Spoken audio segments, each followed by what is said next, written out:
आइए बहुत important topic पर हम लोग आज चर्चा करते हैं और आयोग से एक सभी लोग अपील के साथ साथ मांग करते हैं, अपील करते हुए कि आप जो रिज़ल्ट दे रहे हैं इन रिज़ल्टों में पारदर्शिता क्यों नहीं आ रही। जो टीजीटी के बच्चे हैं मैं उनके लिए कहता हूं कि आपका या टीजीटी के अलावा जो भी रिज़ल्ट आपके आने वाले हैं उसमें सतर्क हो जाइए और ये मांग सभी लोग एक साथ मिलकर के उठाइए कि आप जब रिज़ल्ट हमारा देंगे उससे पहले आप फाइनल आंसर की ज़रूर वेबसाइट पर लोड करेंगे और कोई भी उसे अपने फ़ोन में डाउनलोड कर सकता है। दूसरा सवाल कि जो भी रिज़ल्ट आप देंगे तो सबसे पहले कैटेगरी वाइज जो है आप मेरिट लिस्ट ज़रूर देंगे। और तीसरा सवाल ये होना चाहिए सबसे बड़ा कि कट ऑफ आपकी जो हाई जा रही है उसका रीज़न हम चाहिए, रीज़न चाहिए क्यों हाई जा रही है आपकी। इस हाई कट ऑफ में दो बड़े सवाल उठते हैं, या तो आपके पास पेपर बनाने वाले इतने योग्य नहीं हैं कि वो 125 क्वेश्चनों में ऐसे 20-25 क्वेश्चन डाल पाएँ कि मेरिट किसी भी कीमत पर 100 के नीचे रहनी चाहिए। और दूसरी बात, आपके पास आयोग में अगर ऐसे लोग नहीं हैं तो फिर उनसे ज़्यादा योग्य कौन है? वो लोग जो 10-10 लोग मिल करके पेपर बनाते हैं 125 क्वेश्चनों का, या वो बच्चा ज़्यादा होशियार है जो 125 अकेले अपनी दम पे 120 सही कर रहा है वहाँ बैठ के। 125 क्वेश्चनों में 121 पर मेरिट अभी पीजीटी की रही है। और पीजीटी में या टीजीटी में ये इतना पीजीटी में तो कुछ की तो सब्जेक्ट एससी कैटेगरी में जो कैंडिडेट आते हैं उनकी मेरिट 117 गई है। कैसे? सवाल इतने टफ या इतना, और फिर आपको अगर टीचर ही बनाना है या असिस्टेंट प्रोफेसर बनाना है तो इतने आसान सवाल, इतना हल्का पेपर काहे पूछा जा रहा है? या यही टीचर इतना योग्य हो जाएगा कि वो पढ़ाएगा जा करके पेपर? दूसरी चीज़, अगर असिस्टेंट प्रोफेसर जीआईसी का पेपर देखे हैं यूपीएचईएससी का 51 नंबर वाला, तो आपके पास पेपर रखा होगा। पेपर जो पहले हुआ वो बहुत इजी था पेपर, जो 2025 अप्रैल में हुआ है, और 2026 जो अप्रैल में पेपर हुआ है किसी भी सब्जेक्ट का वो बहुत टफ लिया गया। उसके बावजूद मेरे पास डाटा है जिन बच्चों ने दिया है 80, 85, 90, 89 क्वेश्चनों पर भी मेरिट में नाम नहीं।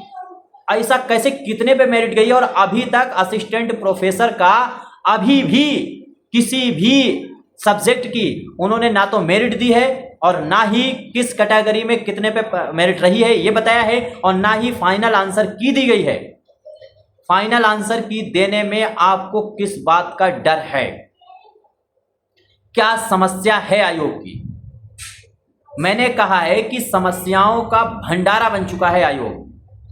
मेरिट फाइनल नहीं देनी है, कैटेगरी वाइज मेरिट नहीं देनी है, फाइनल आंसर की नहीं देनी है, डायरेक्ट रिजल्ट में पीडीएफ दे करके रोल नंबर दे देना है। ये इतनी समस्याएं हैं। मेरिट 125 में 121 पे जा रही है। और दूसरी चीज, टीजीटी के पेपर में तो इतना सनसनीखेज मामला सामने आया है कि अंग्रेजी पेपर में 50% से ज्यादा तो सिलेबस से आउट सवाल पूछे गए। कितना बड़ा अन्याय कि सिलेबस से ज्यादा आप कोई संतुलन में ही नहीं रह पा रहे, ना तो इस हिसाब से सवाल बना पा रहे हैं कि टफ हो, सही सवाल पूछे जाएं तो एग्जाम जो है वो मेरिट नीचे रहे, और ना ही इतने मतलब जो है आप ढूंढ पा रहे हैं सिलेबस से सवाल कि उन सवालों को जो है पूछा जा सके जो सवाल आपने जो मेरिट जो आपने सिलेबस दिया है उसके अंदर। तो टीजीटी वाले, या इसके अलावा एक और इनकी समस्या कि इसका टीजीटी का जो मतलब इसका रिजल्ट जो इन्होंने दिया है अंग्रेजी का या जो पीजीटी का रिजल्ट दिया है, इसके अलावा एलटी ग्रेड का भी एग्जाम इन्होंने फरवरी में लिया था, जनवरी-फरवरी में।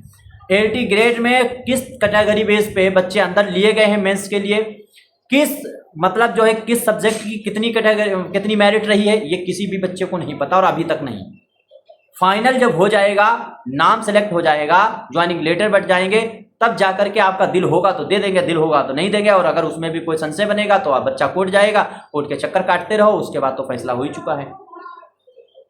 तो टीजीटी वाले या जिनका भी रिजल्ट आने वाला है हर सब्जेक्ट के, जो भी सब्जेक्ट के, आप में से हमें सभी लोग कमेंट करके ज़रूर बताइए कि आपके सब्जेक्ट में कितने क्वेश्चन आपने सही किए और उसमें चैलेंज करने के कितने क्वेश्चन थे जो आपने चैलेंज किए, और सब्जेक्ट के साथ साथ में अपनी जो है नंबर आपको उसमें डालना है, ये बताना है कि कितने नंबरों पर आपका सिलेक्शन, ताकि मेरिट जो इनकी आए तो उससे अच्छे खासी तरीके से हम मैच कर सकें कि ये किस तरीके से मेरिट दी गई होगी।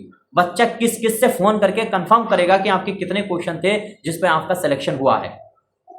कोई मांग सुनी नहीं जा रही, कितना धरना प्रदर्शन दिया जा रहा है कि इनके कानों में ऐसी रुई ठुसी हुई है कि इन्हें सुनाई नहीं दे रहा। तो रिजल्ट, अगर रिजल्ट से पहले अगर फाइनल आंसर की ना आए, और अगर रिजल्ट से पहले ये कैटेगरी वाइज अगर आपके सामने लिस्ट, मेरिट लिस्ट नहीं लाते हैं, तो इन पर सवाल तो होना ही चाहिए और होते ही रहेंगे सवाल।